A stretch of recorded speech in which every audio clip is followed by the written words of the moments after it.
Hey guys, welcome to this quick tutorial where we'll explain how you can transfer money from Chime to Cash App. So let's get started.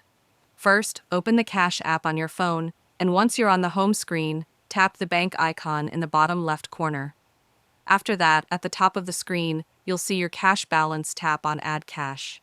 Then, choose the amount you want to add to your Cash App account. If you don't see your preferred amount listed, tap the three dots to enter a custom amount. For example, if you want to add $15, simply type it in and tap Add.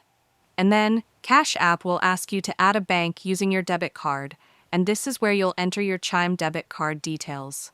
Once you've entered the information, tap Link Card, and your Chime card will be connected to Cash App instantly.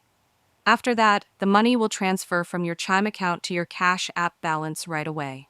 And that's it. Now you know how to easily transfer money from Chime to Cash App in just a few simple steps. If you found this video helpful, consider giving it a like and subscribe.